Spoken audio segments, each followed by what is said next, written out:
don't enjoy the process of wiping my butt. You know what's better than toilet paper? What? Dry cleaned butthole. Hi everyone, welcome to the Synergy Podcast. My name is Justin. And my name is Emre. Today we are going to be looking at comments for the question, with all of the negative headlines dominating the news these days, it can be difficult to spot signs of progress. What makes you optimistic about the future? From the subreddit AskReddit. The first comment says, apparently young people are watching more Planet Earth than X Factor. X Factor is good, but there's just a feeling about watching Planet Earth, you know? Oh yeah, you It feel feels one. good. Feels good. You feel one with the universe, baby. And that's what it all comes down to, people. The possible return of the American chestnut tree. Fast-growing, rot-resistant, and perhaps the most important. It produces high enough calories from the nuts to feed a population. Hold on. We have an American chestnut tree? We had an American chestnut What tree. happened? I guess it was going extinct, and now it is possible that they're going to be, repopulating the trees. Wow. Make those forests grow, baby. This next comment has another comment right below it that's very similar, so I decided to just include them both. So the first one says, renewable energy becoming affordable and commonplace. The next one says, Elon Musk. Really, sorry, Mr. Gates. We're not going to get into it too much, but Elon Musk is running like 3 successful businesses, probably more. Oh yeah, more than that, Neuralink as well. And the guy is a G. That's all I gotta say. You gotta remember, these posts are actually from 2 years ago. Yes. So the fact that we are still allowed to have negative headlines. That's so true. Wow. And even though that doesn't say something that is optimistic about the future, but it definitely says a lot right there. That I think is really a powerful thing, because when you go on flip on the news, it's just mainly negative stuff. Imagine you turn to the news and it was just a bunch of positive optimism, it's just a bunch of posts like what we're reading right now, just a bunch of good stuff that'll make your day a lot better. But no. Negative stuff sells, unfortunately. Right, and that is the problem. But if it was all positive, I think everyone's life would probably be better. Yeah, definitely. I would actually watch the news instead of reading it. CRISPR, baby. And for those people that don't know what CRISPR is, it's an acronym that stands for Clustered Regulatory Interspace Palindromic Repeats.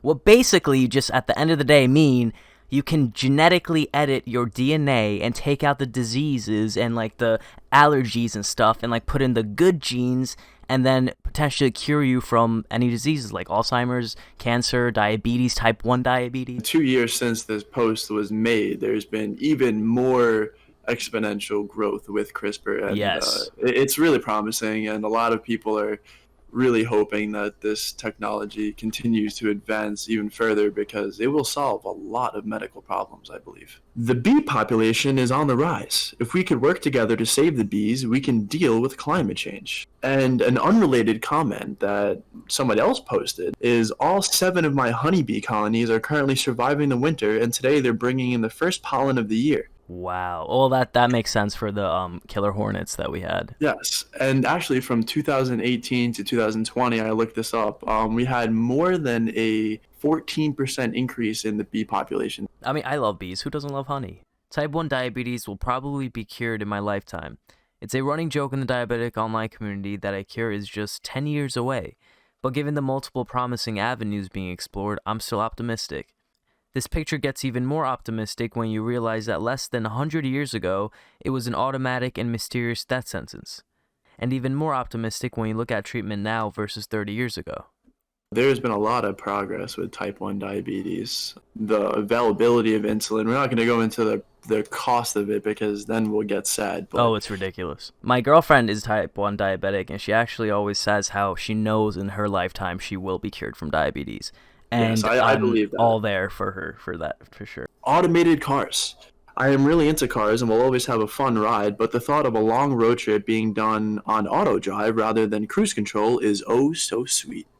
I'm so excited for Tesla. Again, we're talking about Elon Musk's technology and his company here, but just in general, automated cars sounds awesome. I mean, of course, who doesn't like a nice, drive in the summer with the windows down and whatnot, but if I could do that and not have to drive, even better. I'm 3 months pregnant, and after the second round of in vitro fertilization, the fact that my wife and I are going to have a baby together makes me ridiculously optimistic about our future. Oh, that was it? Oh, good. That's it. I think it's just positive news right there, man. In vitro fertilization is another thing that's come extremely far. Sex robots. Oh, God. Can we just bring up, okay, if you're in a relationship, I don't know if you see where this is going. If you're in a relationship and you get a hold of one of these said robots, is it cheating? Huh. Well, that's something we have not thought about before, Justin. As someone with mental health issues, I love that the field is getting more attention and there's becoming less of a stigma of having a mental illness. Everyone who struggles with that should be able to reach out to either a community of people or some sort of help, or just the fact that they're not going to get judged for it as much as they would in the past is amazing. I think we should keep making progress towards that. If you suffer from mental illness, you should not feel ashamed or feel like people are going to put you down for struggling with any of that stuff. Bringing more awareness to it is a beautiful thing. The plummeting price of solar and wind energy. Yes. I would like to even have a rainwater collection system, which I don't think a lot of people even talk about, but I feel like it's a good idea. I heard that it was illegal sometimes. Some states, yeah, it is. You just got to make sure you're following your state's guidelines. Honestly, I take hope seeing all of the humanitarian posts that have been popping up. People printing affordable prosthetics, building homes for those in need, and the like. It's hard staying optimistic, but you have to make your own hope. Wow. Wait, is this like for 3D printing? That's what really like stuck out to me. Obviously, it's amazing. People are, building affordable homes for people, but printing 3D printed prosthetics is amazing. Let's just say that. Right, yeah, 3D printing is definitely going to go far ways as well. It already has in the I think it also has to do with building affordable homes for people, actually. Yeah, no, I've actually heard a home within the day got built by a 3D printer. The fact that so many information is and will hopefully still be publicly available. Anyone can be good at what they want just by browsing the web deep enough.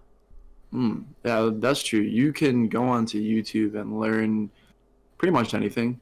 Literally anything. I've learned so much on my own and actually still do it to this day. This is my favorite one, actually, with CRISPR along, of course. I own a toilet seat that will shoot warm water at my butthole on demand. It will then blow warm air on my butthole to dry it. I live in the future. That's pretty crazy. You are living in the future, my friend. I don't appreciate... Okay, I appreciate toilet paper, of course, but I don't enjoy the process of wiping my butt. You know what's better than toilet paper? What? Dry, cleaned butthole.